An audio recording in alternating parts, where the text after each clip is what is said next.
Hello and welcome to another episode of the EFL Fantasy Podcast. My name is Jamie. And my name is Angus. And unfortunately, Dan cannot be here this evening. He has got the flu, I think it is. I think that's what's going around. It caught me as well. But I'm still here to tell the tale. I don't know how, but I still am. So unfortunately, Dan won't be here, and we wish him all the best on a speedy recovery just before Christmas. But me and Angus are going to do our best to get us through the Game Week 23 review, give you everything that you need ahead of Boxing Day's fixtures. So, Angus, how are you? Yeah, good, thanks. I think decent set games from what I remember. Lots to talk about, and as little Gaffr as possible from my team's point of view. Well, we're recording on Friday the 23rd because obviously the West Brom Coventry game on Wednesday. But it feels like ages ago that the weekend's games were here. Like I'm struggling to remember the actual games at the moment. Yeah. But we'll briefly talk about your score this week. And I know you really didn't want to, but let's get that out of the way first, shall we? Yeah, so I got 113 minus 4, a net of 109, which sounds good, but it was a massive week, particularly for those on triple. So red arrow down to 64th. So I say before we recorded that the annoyance for me is in game week 20 after game week 20 I was 11th. After game week 23 I'm 64th. So that's a bit of a drop now. Which is fine. It's not irreparable. It's just a bit of a frustration at the moment. But I had Wilson, O'Shea vice captain, Kamara, Amatodzic, Swift captain was the real killer.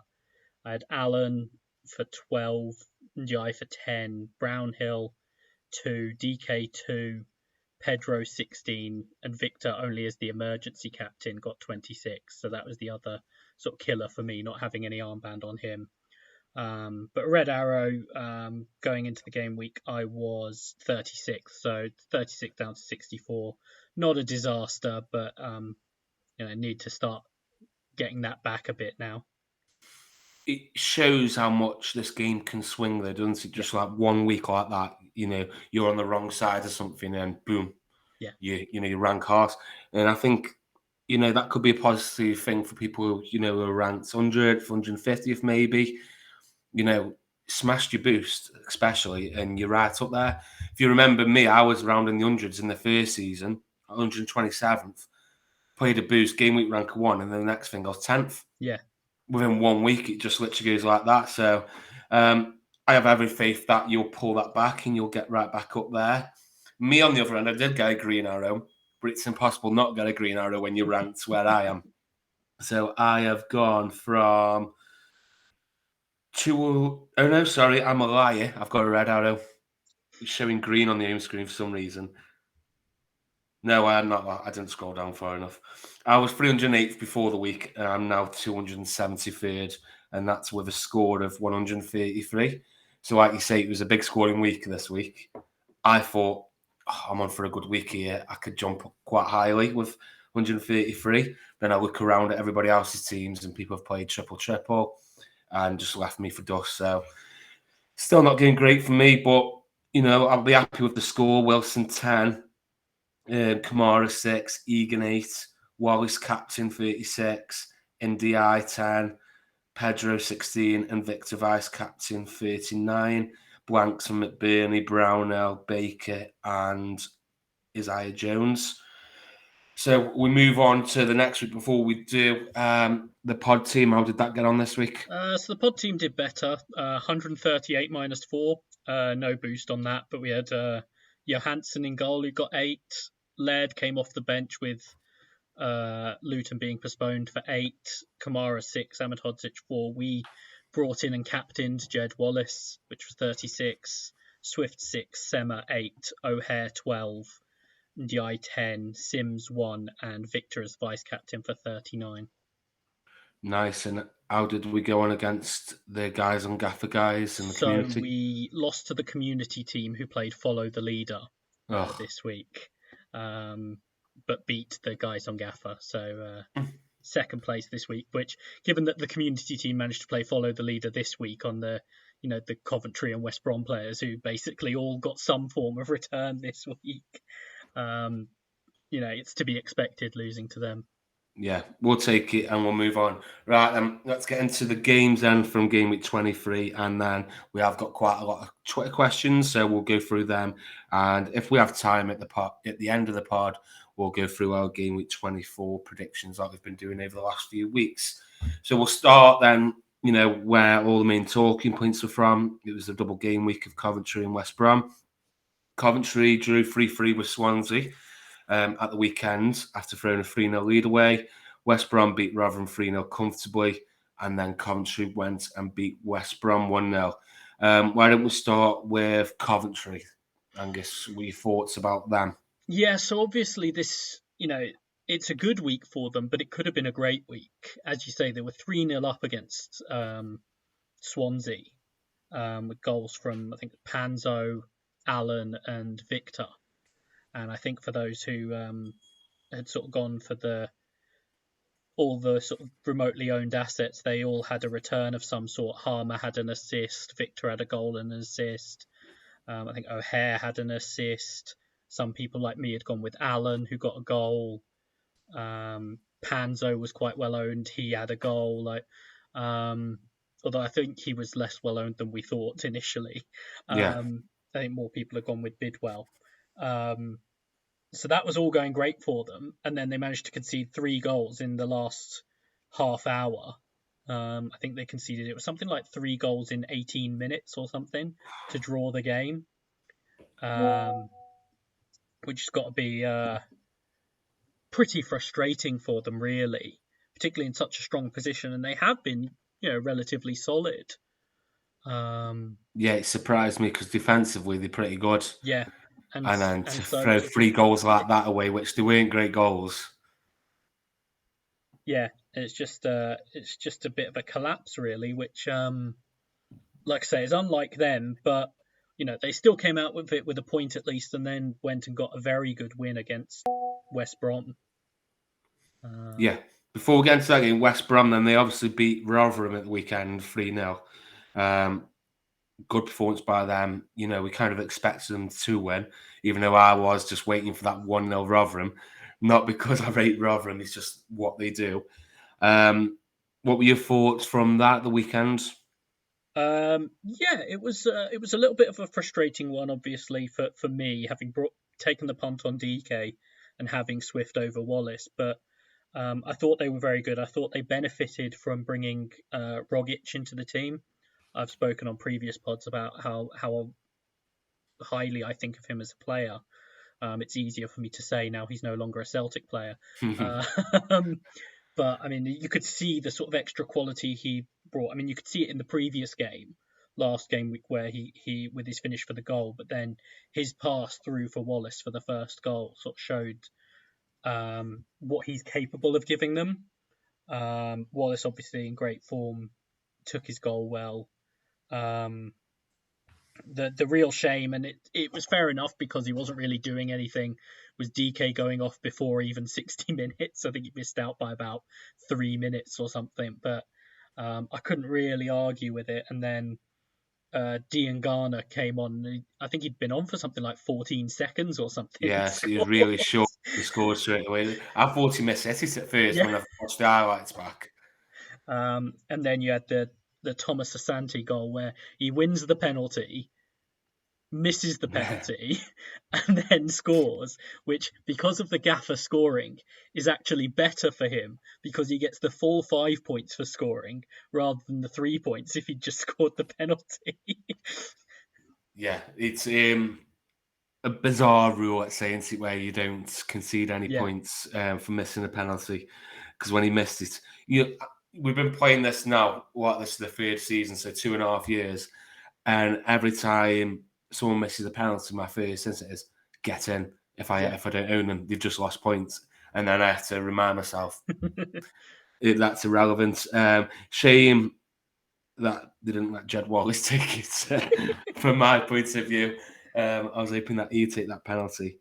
But touch on Rogic, I think it's a bit frustrating and a bit unfortunate for Swift owners like yourself and many others out there, because the timing, I think, is a bit unfortunate, isn't it, really? Because if he entered, that Sunderland game where he scored, and then he's played that game because of the form, like we were discussing off camera, Swift would have likely have played as a 10 rather than dropping deeper to accommodate him. I think that's a bit unfortunate. But it's a 50-50 call once it was Swift and Wallace. You win some, you lose some, I suppose. But then they played on Wednesday night then, and Coventry got the 1-0 win. I only saw the second half of this game. I got in at half time and watched the second half. I thought Coventry deserved the win. Yeah, I mean, you've watched 45 minutes more than me, but I was sort of following along, and it sounded like Coventry just dominated the game. I mean, for those who were on Jeepers Keepers this week, almost all their points came from Palmer in this game against Coventry, which I'm not sure we really expected to happen. No, not at all. But he had something like 7 saves, I think, in this game. They were, and I think it didn't help because I was watching it on the Coventry I follow, so I had like the Coventry commentators, and obviously with them, they're very biased towards the team that they're commentating on. So there was a lot of the game got very stretched between like the 50th and 70th minute. I'd say there was a 15-20 minute period of the game where it was really stretched. It was like basketball. Coventry, they weren't having clear-cut chances, but they were having chances, forcing the saves.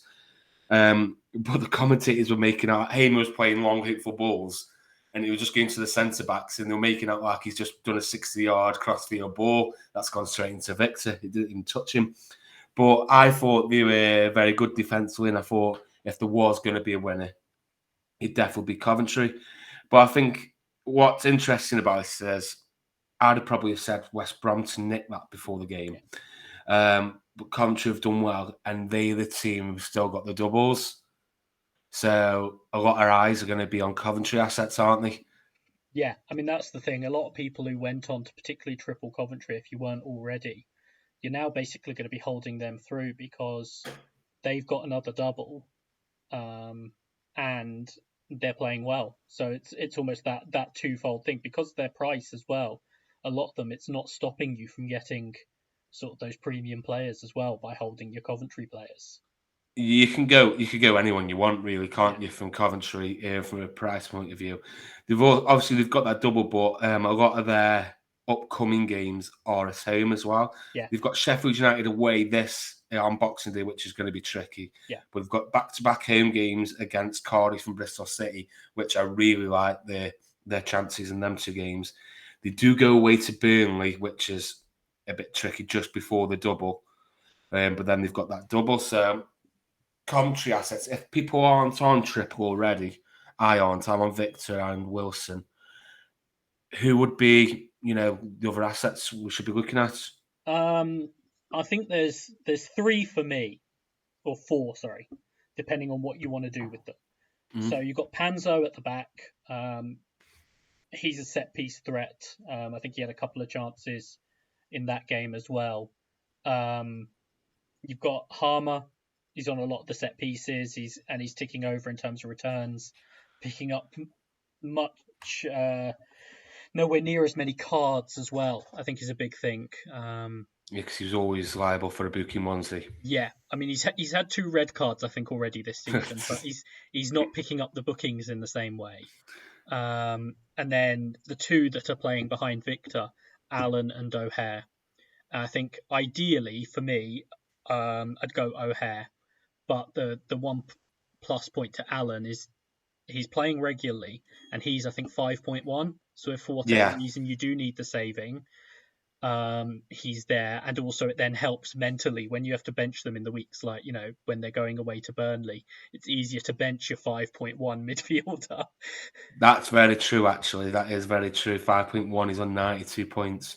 That's compared to Hamer at 6.1 and then Aware at 6.9. Yeah. So you are saving $1 million basically, or more if you wanted to go Aware. Yeah, that's interesting. I don't know where I'm going to go actually. With me already having Wilson, I'm liable to go midfield, but I'm a little bit of a Callum Aware fanboy. I really do like Aware. And there was times in the game Wednesday where I was watching the game and I'm thinking, is he playing up front? Because he was next to Viktor quite a lot, especially off the ball. but then he kind of just kept dropping into the pockets. Casey Palmer played really well. I don't think he's an asset, is he? He doesn't get No. enough game time and stuff. But it's a shame for him because obviously he was at Chelsea, wasn't he, Palmer, Yes. originally, Yeah. like years ago. And you can see that it's similar to when I watched Lewis Baker at Stoke. You can see he played at the high level when he was a young player, and Palmer's technically gifted, but yeah, I just wouldn't go there. Victor's obviously definitely a lock. Really good form at the moment. So if people haven't got him already, he's 8.1 million and he's on 140 points. So yeah, I think that covers Coventry off pretty well, doesn't it? Yeah. And then obviously West Brom have had their double now. We have got some questions regarding West Brom, which we'll get to later on in the podcast, mostly around Swift. Right, other games then. Burnley, top of the league still, beat Middlesbrough 3-1.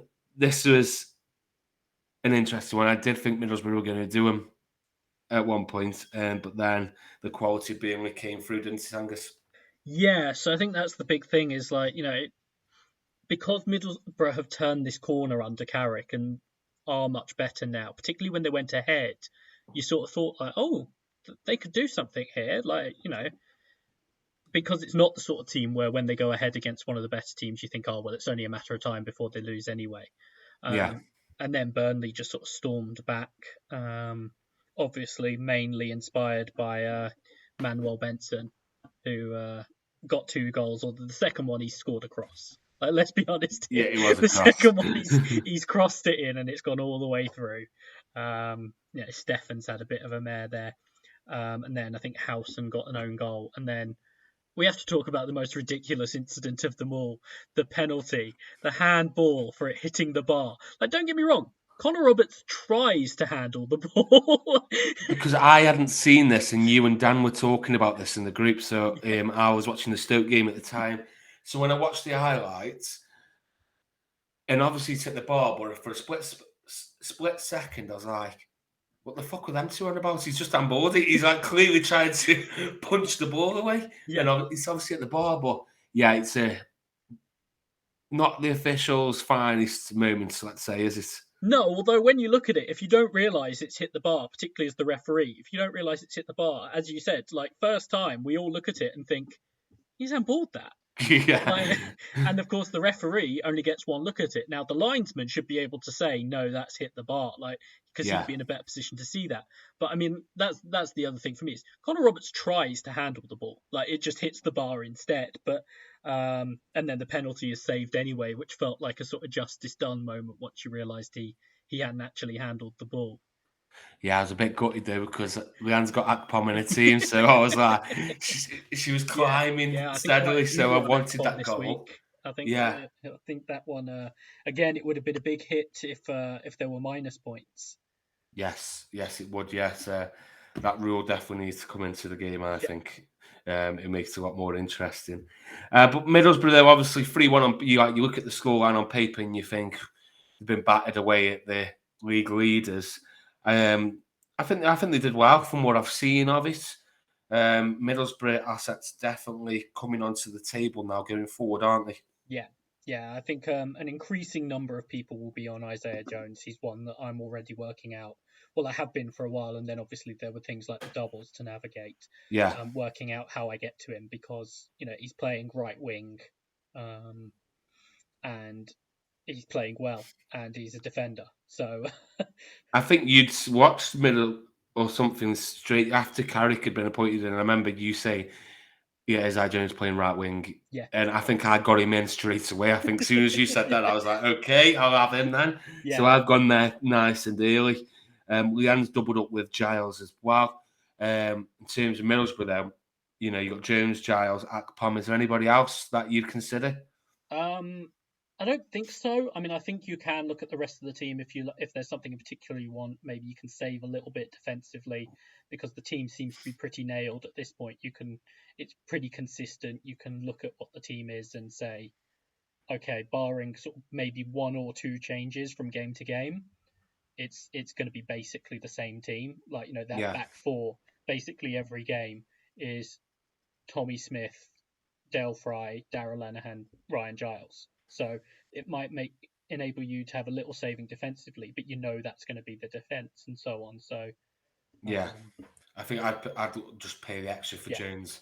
I would definitely. And then with Burnley, I feel like I'm here a week later saying exactly the same thing about Burnley. Yes, they're great, the top of the league, but I'm still in Leon Brownhill. yeah, And my plan is, every week I need to get Burnley players in. But I end up like we had the double this week, so I had to bring Wallace in. But I still don't know where to go with Burnley. I think Maatsen is Maatsen. more than likely going to come in for me next for Brady. Yeah, so he's the one that obviously I've talked about for a couple of weeks now, being like he's the one to get, and he's the one I really want to get to. Obviously Benson's scored in this; he's been playing well. For those who are worried about him going off against Man United in the Carabao Cup, apparently it was just cramping, so he's fine.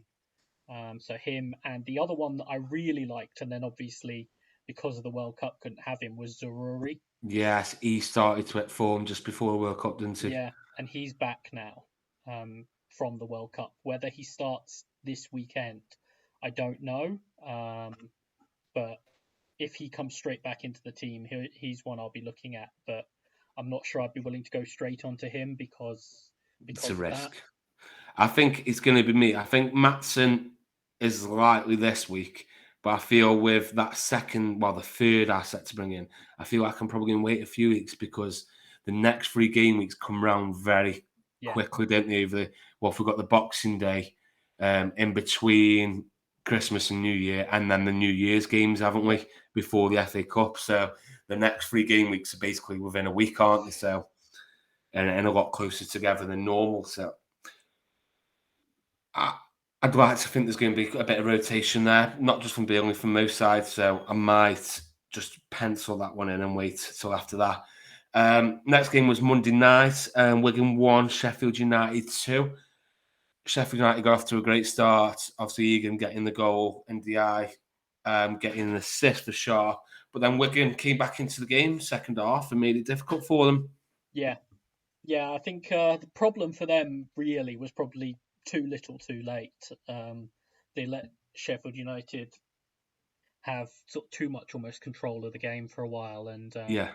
and then when they sort of really got it going, it was a little bit too late. Although they did well, and they could have drawn the game, but at the same time, you're not sort of thinking about like all the saves that Fotheringham made because there weren't many of them, No, there wasn't.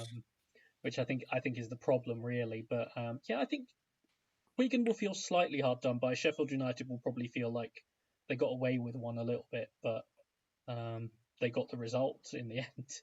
Well, they were lucky Wigan scored straight after because they had that handball incident, didn't they? Was it Baldock? Was it Baldock? Who was Yes, it it? was Baldock. It was Baldock, yeah. For He you clearly Baldock handballed it. owners, like he Yeah. he should have been sent off quite clearly. Clear handball to block a shot, but then Wigan scored just a couple of minutes after that, so not much was spoken about that. I feel with Sheffield United, it was just one of them, job done. They just Yeah, got the job done. Go away on a Monday night on the TV, get the 3 points and go home. A lot of talk around Sheffield United assets in the Gaffr community. They've obviously, most people have got, I still can't say his name, the Bosnian. yeah, Amadodzic. Ahmedad, yeah, still can't say, even when you say it, I can't say it. A lot are on him, or, there's other defenders in there. I've got Egan. Most, or if not nearly everybody, will be on NDI at Yeah, 7.7 million, great value.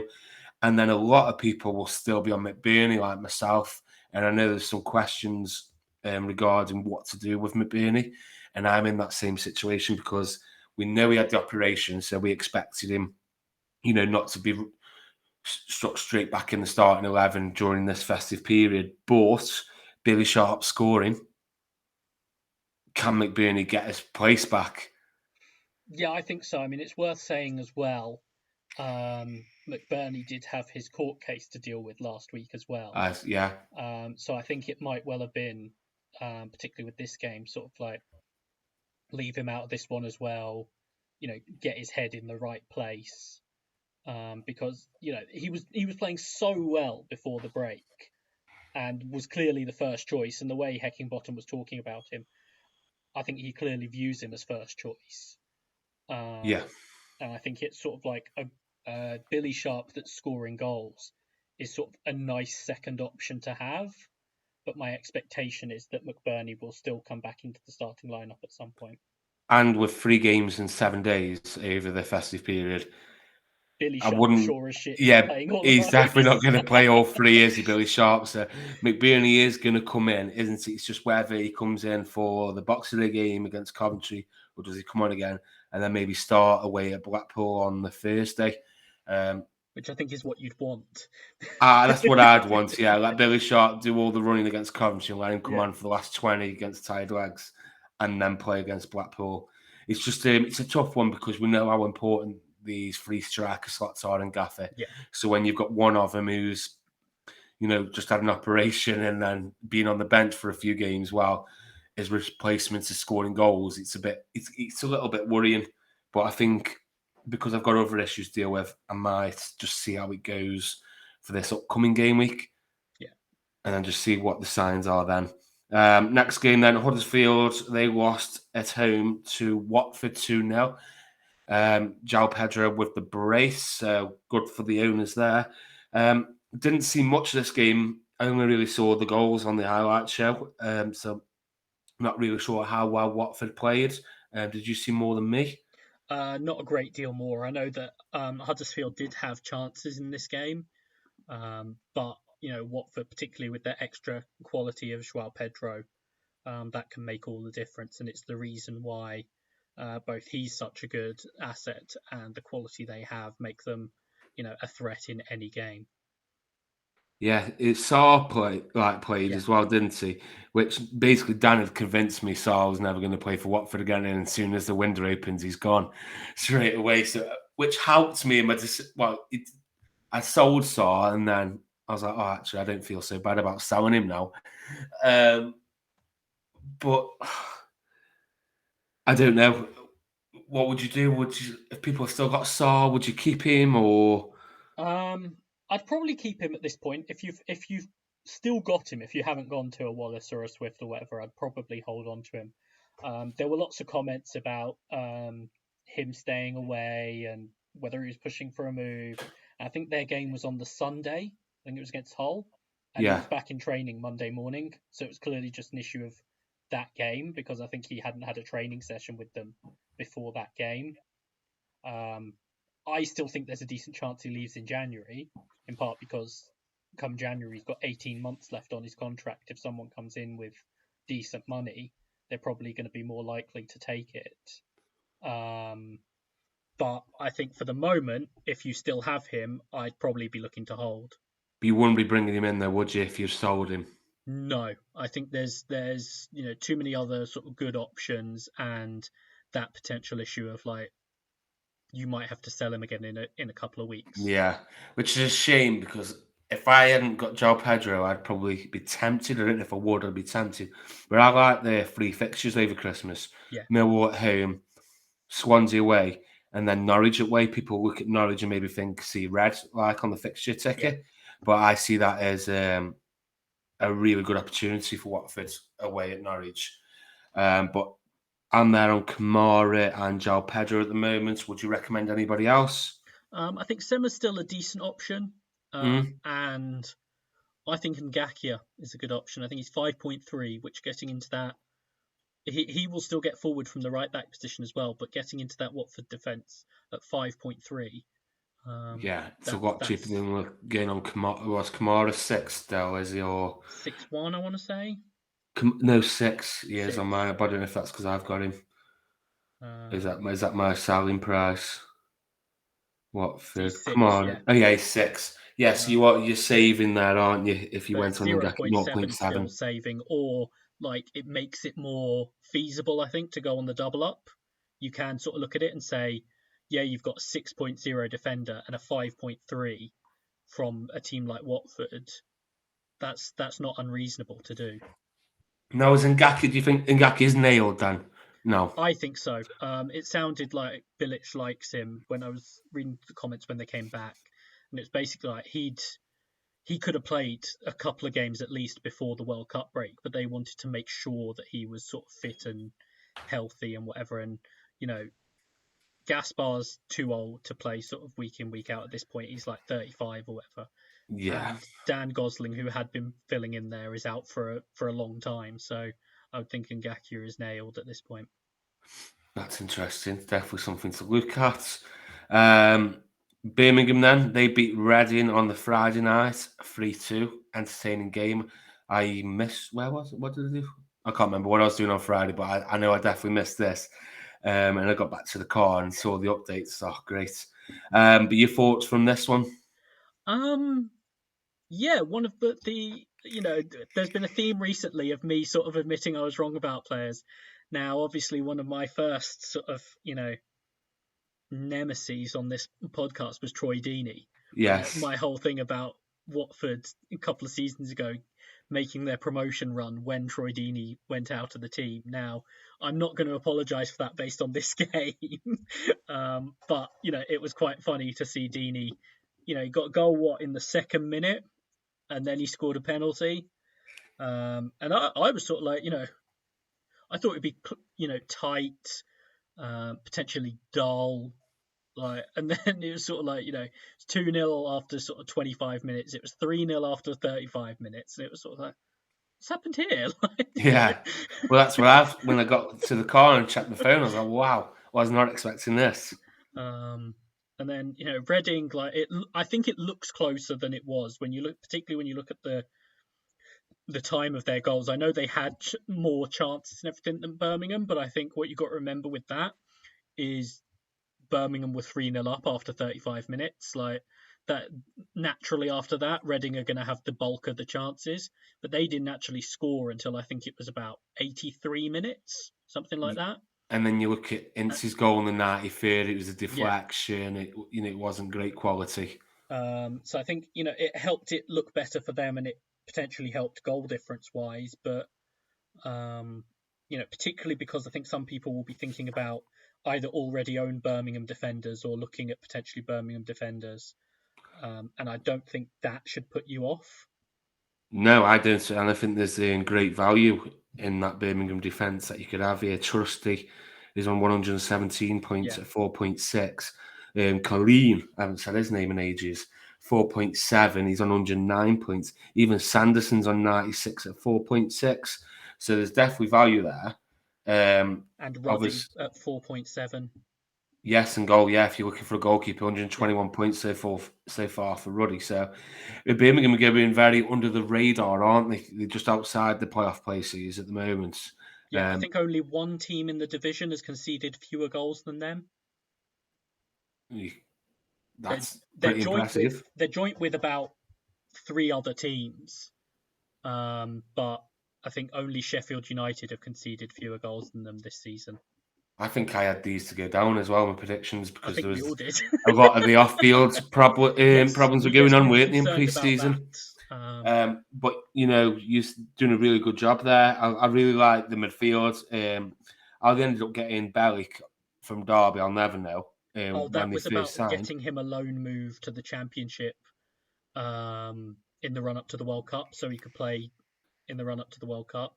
I thought possibly that we'd gone to no disrespect to Birmingham, but a bigger side, or say better side. I think it was about those guaranteed minutes. Yeah, well, it's wonders. Yeah. And then obviously Chung at 6.4, he's doing well. And then Hannibal, he is something else. We love him. wherever he takes, I want some because that kid is full of energy. But next game then, and it is Norwich 0, Blackburn 2. So Dean Smith is treading a very thin tightrope, isn't he, at the moment as manager of Norwich. They were singing Dean Smith, your football is shit, which I always like that when fans get on their own manager's back. But your thoughts from this one? Yeah, I think there's been a lot of sort of, ill will towards Dean Smith. A lot of the fans, I think, want him out. They don't love the football, which I think back to sort of, Dean Smith with Aston Villa, at least in my head, it was, better football, but like it really hasn't been with Norwich, which Yeah, might I be haven't been part of the impressed issue. by them at all. And you look at the players they have, and it should be really good, and it just isn't. And I think that's what the frustration is with the fans. And, they see their team more than me. But when I look at that team on paper and think, that is a title challenging team. I mean, you've got Josh Sargent and Pookie. And then, you forget Max Aarons. He was linked to Barcelona like a year ago. And he's still there at right back. I don't know what, I think the only solution would be is change the manager now, because things have got that sour. And once that relationship breaks with the fans, it's really hard to win back, isn't it? Yeah, I think that's the issue that they're facing now. Even if, because it happened earlier in the season where it was thought that he was close to losing his job, and they went on a good run, but didn't really sort of repair things with the fans. It just sort of made them back off for a bit. So it feels like they're never actually going to be positive about it. They just might not be quite as negative, which Yeah. isn't really a situation you want to get into, in terms of your fans are either negative or like sort of in the middle. But if they beat Blackburn, they'd have gone third. Like Blackburn are sitting third now, but Norwich would be third Yeah, I mean, if even they'd that won. though, you look at Norwich and you think, oh yeah, they could have gone third. That even that doesn't sound great for them. Like, No, they'd have been 6 points off Sheffield United yeah, still. So that's the the thing. the fans would want him. But so regarding Gaffr, then Norwich, you can't be looking there at their No, prices, can you? no. I mean, we talked. I think it was last week or maybe 2 weeks ago about the fact were we overlooking Norwich? And I think this has sort of almost reminded us why we weren't sort of looking at them. They're fine, but particularly given that they're at those high prices, you don't really want to be getting into them. I think that's the issue there. Yeah, exactly. If I'm going to pay them kind of prices, like especially for let's say Pookie, who is 11.4. If I'm paying 11.4 for Pookie, I want the Pookie from 2 years ago. Yeah, I want that Pookie. I want goals every single game. Um, yeah, I just think they're a complete avoid. Blackburn, weird. Obviously, we know the record. They haven't drawn a game yet. They and either that's win so or lose. But like looking at their assets, Kaminsky, 107 points at 5.6. None of the defenders have broke 100 points yet. Pickering's 90 points. He's 5.6. None of the midfielders have got into 100 points yet. Edges is on 85. And then Brereton Diaz, I didn't realise he scored that many yeah, points, 133 points, but he's 10.1 million. Obviously, every transfer window that comes round now, Brereton Diaz is linked with a move away. Is it the same situation as last season? Do they just keep him and hope that they go up because it'll be worth more? Or do you think, he's had his time, it's now time south? Well, I think the thing to say there is, I was reading something the other day, and I think it would probably make sense for him. Is he's looking at staying in January because he's a free agent in the summer, and So so basically, he can pick wherever he yeah, wants to he, go, really, he's because there's he's no looking at fees it as sort of, involved. I can keep my options open, and then I can choose where I go in the summer.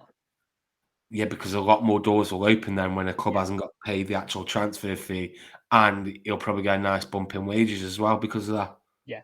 So some of these clubs, particularly in places like Spain, um, will be looking at it, and sort of they may be in a better situation in the summer, and that could be big for him. That's what the World Cup missed. A Brereton Diaz.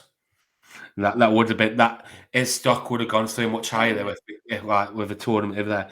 But they've got Sunderland away next, and they've got Middlesbrough at home, but then they've got Cardiff at home and Rotherham away. I mean, game week 26, 27 on paper, that's like Brereton Diaz captain material, isn't it? yeah. I think that's the sort of thing with him. Is it's just getting those moments, because he tends to score his points in sort of runs. So it's just Yeah. getting on him for those runs of games, runs of sort of points, and be recognizing that you're going to probably have to move off and on, like with him, where some of these other strikers you can just hold them through and they'll tick over. Yeah. Brereton Diaz, it's kind of going to be hot and cold, but you really want him in those periods where he's running hot. Yeah. So that'll be interesting going into game 26, 27, see what kind of form he's in. But it's the same with Blackburn. You don't know what you're getting off Blackburn. They're sitting third, but then they lose as many as they win somehow. So it's crazy. But then that's it on them games. Then with like the talking points, there were four other results from the weekend. Stoke beat Bristol City away 2-1. Cardiff and Blackpool drew 1-1. Hull and Swansea both drew 1-1 as well, and QPR beat Preston away 1-0. Is there anything you'd like to add from any of them 8 teams? Well, I think it's probably worthwhile just mentioning, that's the first win for Critchley. Yes. Because I think that was his first official game in charge. And, that was a big game, given Preston, I think, was 6th going into that game.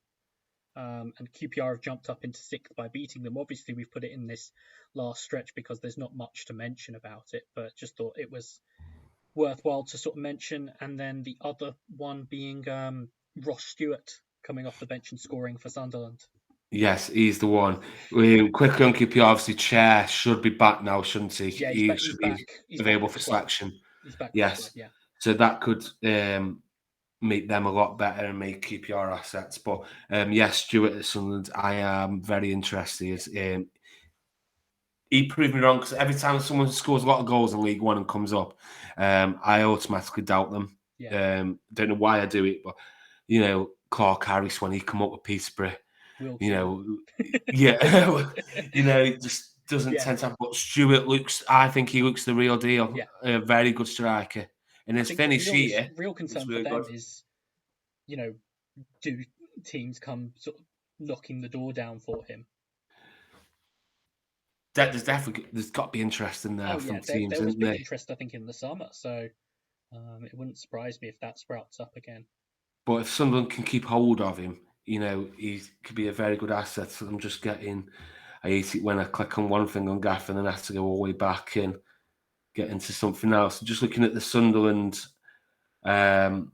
prices now, he is 6.6. So he's obviously only on 68 points, but he's been injured for quite a while now. But if they can keep him, I like Sims as well. So him and Sims. And then obviously Diallo is in really good form at the moment. I fancy Sunderland to do well. Not necessarily like go get a playoff place or whatever, but the good value because the prices are so low for us as Gaffr managers. Yeah, I mean, I think that's the big thing with them is, again, with those sort of going on to those players, it doesn't stop you from getting your big premiums in, but you're still getting players in that are scoring points. And then you can go for those sort of big name players at the same time. And the next four are good as well. They've got Blackburn at home. Obviously, Blackburn are third, but we don't know what Blackburn side will turn up. Wigan away, Blackpool away, Swansea at home. I think they are very good fixtures on paper. So Stewart really is appealing to me. And I don't think there's anything from the Hull, Cardiff Blackpool game that we'd want to look at, and neither from Bristol City or Stoke. So shall we get into some Twitter questions? Yeah, let's do it. Right, there is a lot here, and I've just come off the questions. Right then, bear with me. Right, I'll just go from no order, just what they show at the top first. So FF Joel has put, who are your standout Swift replacements?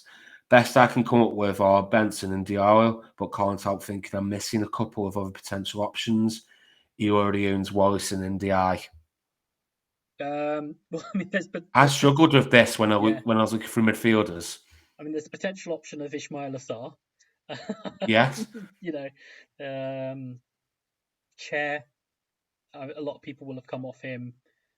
He could be one to go straight back to. I think is a potential option there. Apart from that, it's maybe one of those Coventry guys. Someone like O'Hare. Yes, if he hasn't someone there. I like Diallo shouts that he's come up with because, like, the fixtures look good. He's in form, so all the stars aligned. We never know, but in good value as well. So he'd save a lot of money there and move that money elsewhere. John Jacob, cheeky bastards, asked 2 questions. Best Huddersfield defender to own. No, we spoke about this off camera, didn't we? Yeah. Because we were saying, no disrespect if there's any Huddersfield fans there, but on a Saturday, after 2 o'clock when you look through the lineups, I tend to not look at Huddersfield's lineups. Not intentionally. It's just I know I'm not looking at anyone there, or I know there's going to be a highly owned player who I haven't got there to hurt me. So I had a look at the defenders, and the best I came up with was Ruffles at 4.5. Obviously playing left wing back. The back three seems solid. He'd go off after about 68 minutes, but I don't know what else you want from a Huddersfield defender. So that was the one I kind of took out the hat. Yeah, I mean, I don't love any of it. So particularly with Ruffles because he's cheaper than most of the rest of them, I'd go with it. I think John's asking because obviously they'll have the double Yeah. against Coventry, but I think one thing to remember is that there's a chance they can get a double blank. So I wouldn't be going there myself, but yeah, that's our thoughts on that, John. And then a second question: what's your real thoughts on Luton as a team now that Dan isn't here? I'll let you answer this one first, Angus. Yeah, I think they're perfectly decent. I think they probably overachieved last season, but they're a good team. I don't really have any strong opinions on Luton except for their Tin Pot ground. The only championship game that managed to get called off 2 days before the game. They knew it was going to be fucked. Yeah, that's a shambles. That is a shambles. Calling it off 2 games before, they just did not want to play on that Sunday. Well, it was World Cup final day, wasn't it? Yeah. Yeah, we know what they wanted to do. They wanted to watch Messi. Yeah. My thoughts on Luton is if Nathan Jones hadn't gone back there and Dan didn't support them, I'd probably like them. Because the ground, he's got character though, hasn't he? Like you came with me last season. I do like Kenilworth Road and stuff, and I like the fact that they've got no money and stuff. They're doing everything on a budget, and they've done it well. Like you can't take that away from them. But the fans have created this, like Stoke fans as well. It's not just Luton, but created this rivalry, and it's just like there's no need for this rivalry at all. That I don't care. He left because we were a bigger club. It didn't work out, and he went back to. It's like just going back to X. He wanted to try something else, like with a pretty blonde. Didn't work out, and he's gone back to his ex. That's absolutely fine to me. And then Dan's, considering how knowledgeable Dan is on Championship and stuff like that in the lower leagues, he is very knowledgeable. He is very fucking biased though with Luton.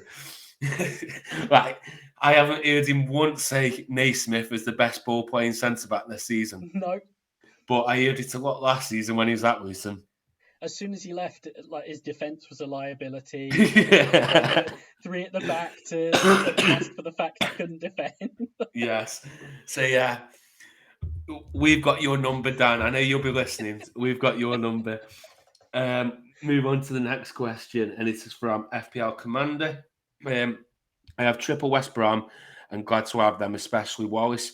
But can I do without Swift and switch him to NDI, who every man and his dog have under the sun? Or should I just roll and reassess as he's got Coventry as a tough defensive team next? I mean, there's some logic to that, but if you want NDI, is it not worth, getting him in and then you're in a position to adjust to whichever, if any issue comes up in your team or whatever, like, if you're going to want him, why don't you just get him in? I don't know what the rest of his team looks like, but if he's already on Wallace as well, so he's got the two West Brom, I'd do it because I think NDI is brilliant, and like he says, near enough every single person's got NDI, so I don't think he can go wrong there. James Wood, could Boro still get into the playoffs if they sign Bolassa and Stewart, which other non-top 6 teams could have a great second half of the season with the right acquisitions, and what should they be? So I think on the Middlesbrough part, they're only definitely 4 points off the playoffs as it stands. Yes, they're down in 14th now, but they're only 4 points off the playoffs. They're playing much better since Carrick came in, and they're playing, I think, in a way that is more sustainable for getting results. having more of the ball, being on the front foot more. I think that does help. Excuse me. I think I know they went for Stewart. I know they went for a lot of strikers in the summer. If they could get someone like him in, that would probably help. Although I think the way particularly Akpom is playing probably reduces the need to go and get a striker. Yeah. But someone like Barlasser in midfield could be a very good signing for them. I think he'd be a very good signing. I do like him. And Yeah, I think they'll probably have that a lot move of would suit competition him. for him. Yeah. In terms of other teams outside the playoffs, I mean, the cop out answer almost is to say someone like Coventry that are 1 point outside with a game in hand. Well, it's funny that I've wrote them down. So yeah, it's funny you say that, Angus. But I think they would very much be in with a shout. I think they could probably do with maybe one more defender and maybe another striker, just because Godden is on another injury. Waghorn is on another injury. Or I don't think he's injured at the moment, but he's never far away from another injury. You might just want a second option there. If Viktor gets injured, then yeah, that's screwed in my eyes. I wrote down, I had Birmingham down there because I think we've recently just spoke about they're doing really well. It's tough, because it's that close, like Millwall, Swansea, Reading, Sunderland, Middlesbrough, Luton, and all that. Luton. They bring in a couple of players. They could get right back West up Brom there. are only 1 point behind Boro, and we've seen, if they can sort of get it clicking with again the talent they've got, they could definitely make a run at it. I think it goes right down to 16th, West Brom. Yeah, and then Stoke and Bristol City. Then the cut off. I don't think they've got anything in them, even with signings, to get into the playoffs. But I think West Brom and Middlesbrough could do it now without signings. Yeah. I think Sunderland, a couple of signings. I think defensively, I'd like to see him make a few moves defensively, maybe. Reading, I could see dropping off. Yeah. Swansea, it's a miss. You don't know what you're getting off them. And Millwall, yeah. So I'd go with them. I don't think Preston will make it in there either. But we'll go to the next question. Chris Armitage, who will finish as the Championship top scorer? I'll go for the shit answer. I think Viktor will do it. Yeah, I mean, I've just realised I haven't even looked at what the I didn't until about 2 hours ago. And then I was thinking Viktor, and then I saw he was top, and I was like, it's a bit of a crap answer, but I generally do believe he'll get it. He's playing so well that it's an easy one to pick. I'm going to say, particularly if he gets back in the team soon, I think it could end up being Oli McBurnie. Interesting. I think Ross Stewart will be up there as well. I really do rate him as well. McBurnie is a good shout, especially if he gets back in the team pretty sharpish. Next question, FPL frustration. Which teams do you consider to have the best fixtures over the next 4 to 6 weeks for us to target? Merry Christmas to you all. Merry Christmas to you, frustration, and thank you for your question. I've wrote a few down, Angus, while you're probably looking at the fixtures now. I just did over the next 4 weeks because it was on the first page, and Gaffr didn't have to press next page. And I've got Burnley, which is quite obvious. Birmingham at home, Stoke away, Swansea away, Coventry at home. I like Hull's fixtures, but I don't think I'd be targeting them for Gaffr. But they have got Blackpool at home, Birmingham away, Wigan away, Huddersfield at home. So on paper, they have got excellent fixtures. Middlesbrough have got Wigan at home, Blackburn and Birmingham away, and then Millwall at home. QPR have got Cardiff away, Luton at home. They've got Sheffield United at home, but then Reading away. And then Sunderland, I've just spoke about theirs. And then the last one I had was Watford, which we spoke about earlier on, Millwall, Swansea, Norwich, Blackpool. Yeah, I had Boro, Sheffield United, Sunderland, and Watford, so very similar. Yeah, brilliant. Let's check FPL. -12 is worth taking at least 3 game weeks to go. I haven't, he's put a screenshot of seeing, but I haven't got a clue what he's on about. I don't know what you're referring to, so if you message Angus or Dan, definitely not me, because I probably actually I'm not at work, so I might not ignore it, but I accidentally ignore everything when I'm at work. Yeah, and then we'll try and clear whatever issues you're having. Billy Adaway, is McBurnie a sell now? And would you prefer Ched Evans or Ross Stewart instead? Also, what's up with Brady? Would you prioritise bringing in Giles for him instead of the, as before mentioned, change in attack?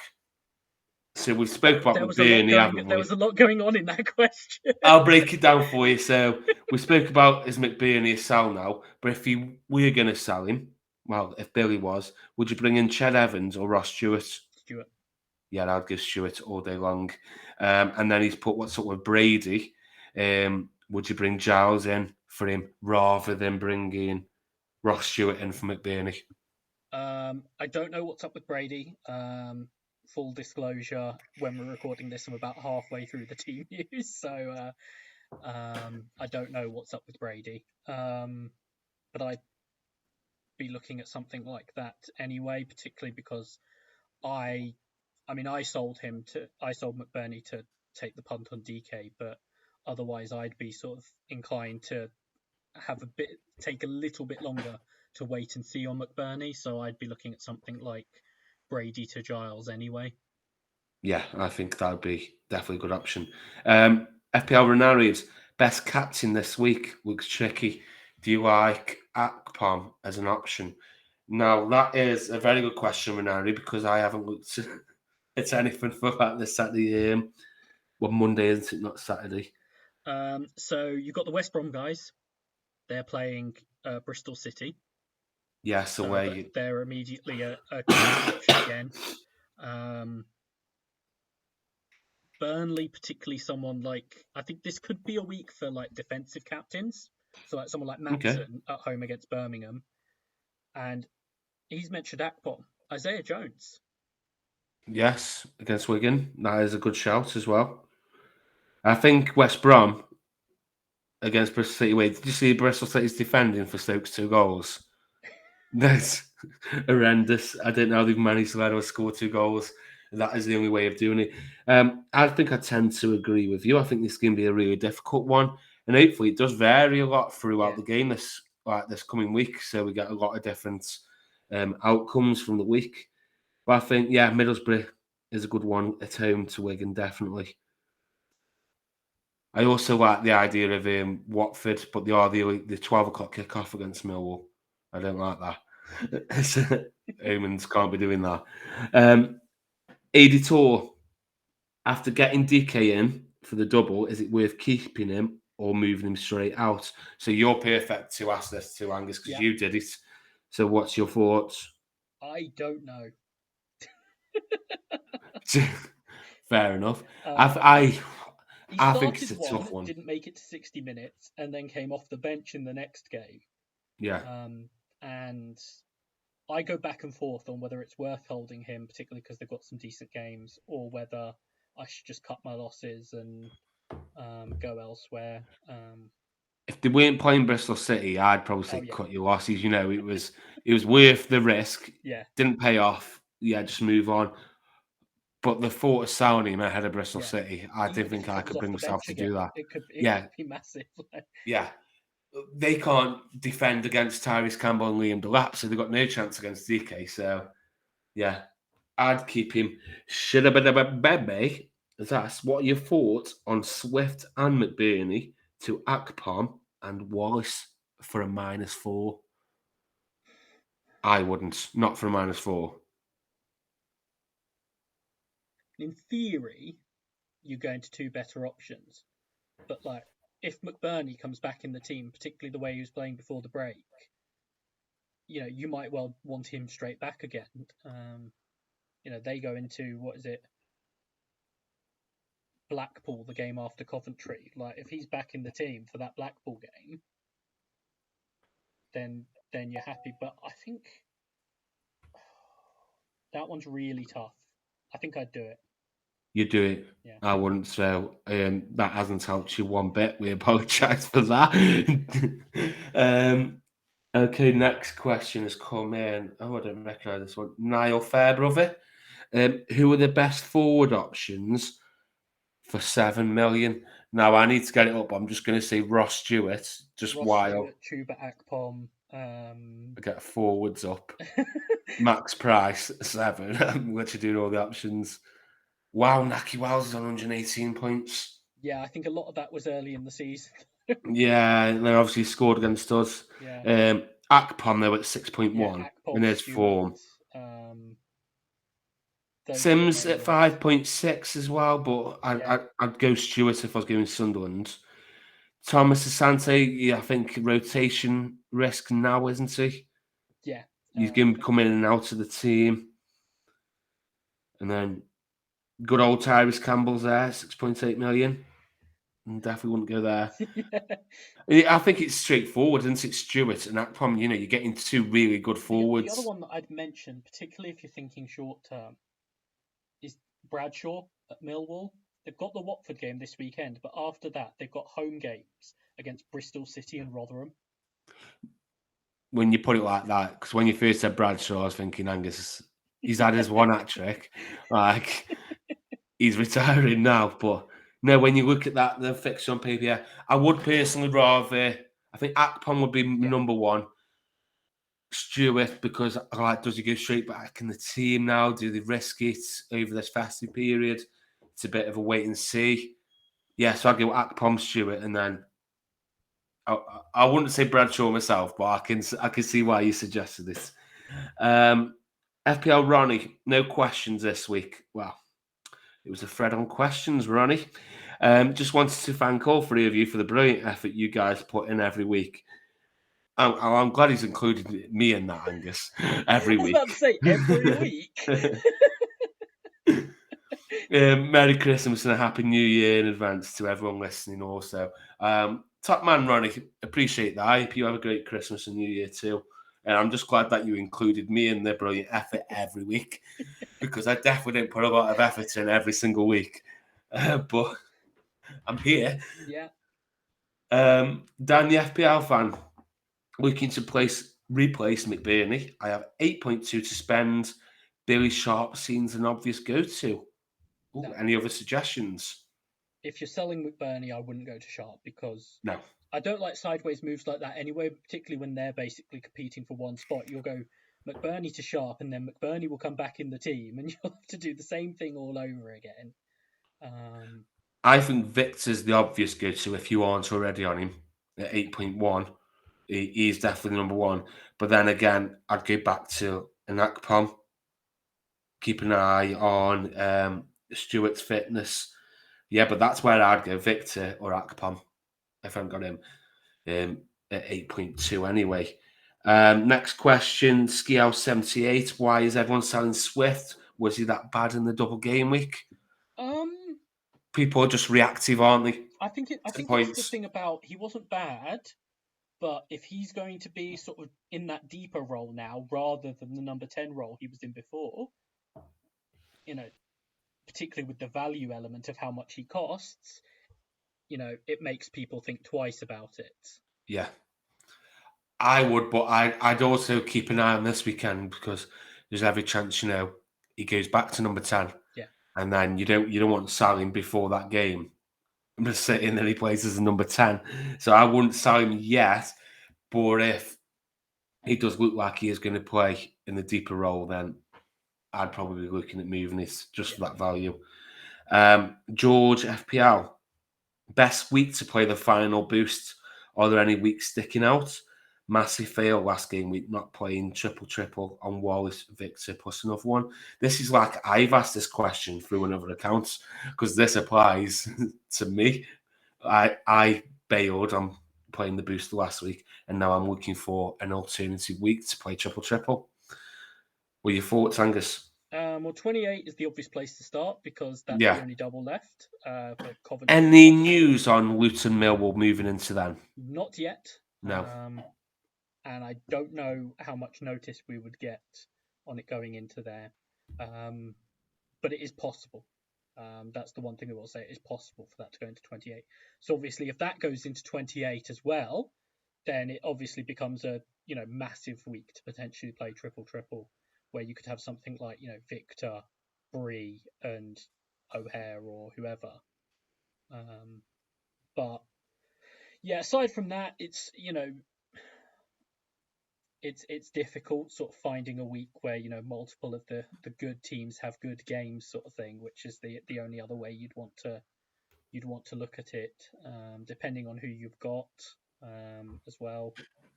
I think I'll just be going in 28, having two of them on Coventry, and then possibly a third on a Coventry player, or somebody else. If I'm looking at 28, Sheffield United have got Hull at home, which is appealing.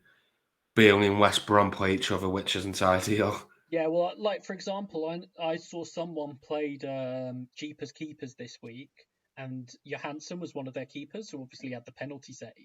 Yes. Um, Someone like him, who's going to get saves anyway, is not necessarily the worst idea. Although I think if you were playing Jeepers Keepers that week, you'd just play it on the two doubling keepers. But for a triple, it shows sometimes you just get a really good single game week option in there as well. Yeah. Well, if you look at it this week, before the Wednesday game, if you played triple and that was a single game week, you'd been very happy, wouldn't Yeah. you? From the Wallace and Viktor return. So it can work on a single. It's just us as fantasy managers, we see doubles and you think this is, points galore, don't you? No matter who they're playing. Sort of two chances at it, I think, is the Yeah. big thing. Like, Exactly, yeah. Right, last two questions. FPL Quixote. Will Chair be back this week? If not, best replacements with good fixtures in the next couple of game weeks. I think we've answered that. We've answered the Chair part, and we've gone through teams with favourable fixtures, haven't we? Yeah. So I hope that was useful to you, Chad. And then last question, FPL Villain. Merry Christmas to you all. Merry Christmas to yourself. What is the best third boost to use, and when he's used, or he or she has used, follow the leader and triple? Jeepers Keepers. Jeepers Keepers GW28. got the answers, yeah. It seems obvious, but yeah, Jeepers Keepers is so powerful. You've got to use that boost. And that is all the questions, Angus. How long have we been recording? So I think we're about an hour and 7 minutes. So I think we've got time for predictions. Yes. Right then. We're going to see how long we've gone over before we say we'll do predictions. But we've got time. Right then. GW23, Monday the 26th of December. It starts with Watford at home to Millwall. I'm going to say Watford win, and I'm going to say Kamara. Oh, I hope so, Angus. I'm going to go Watford comfortable win. And I'm going to say Saw. Just to annoy myself. The like 6 people that are still on him. Yeah. It'll be really frustrating if he goes off, but it'd be quite funny as well. Yeah. The half-12 kickoff is Sunderland at home to Blackburn. I'm going to say Sunderland and Ross Stewart. I'm also going to say Sunderland. I've really talked myself into a Ross Stewart fan club tonight, so I'm definitely going to back him. Yes, definitely. Bristol City, West Brom. West Brom.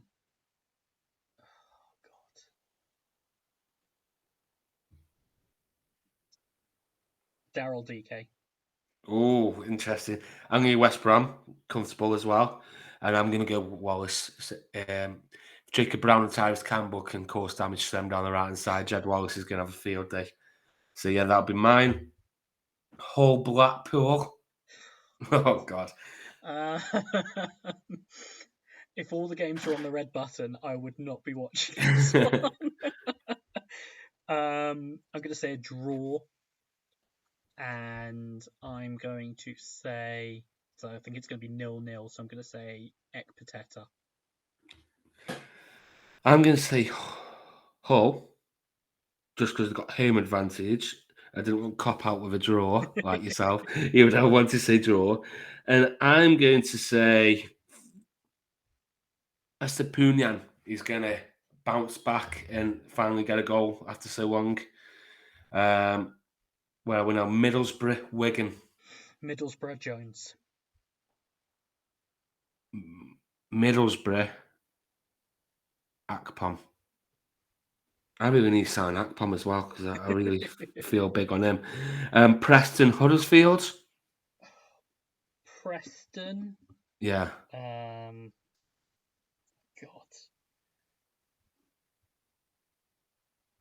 I'm just trying to think of like a Preston player that I think might do well.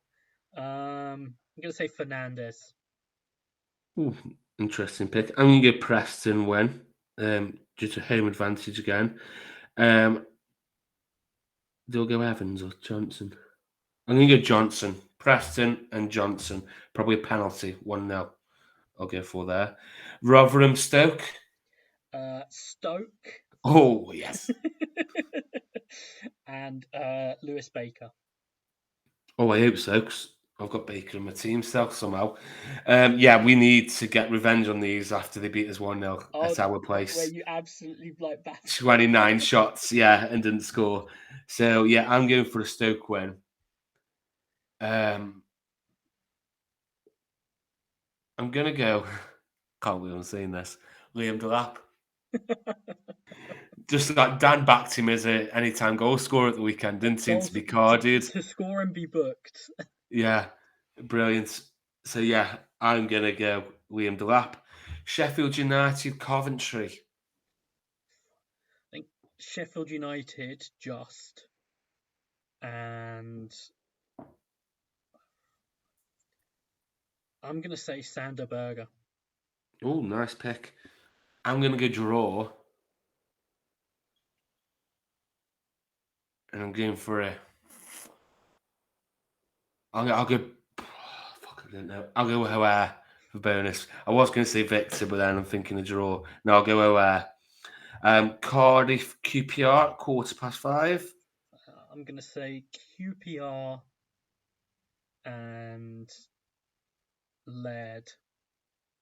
I'm going to QPR. I worry about Cardiff. I really don't rate Cardiff at all. And I'm going to go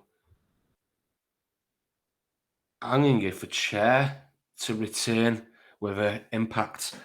And then the last game on Boxing Day, quarter-weight kick-off on Boxing Day, Luton versus Norwich. I'm going to go with a draw.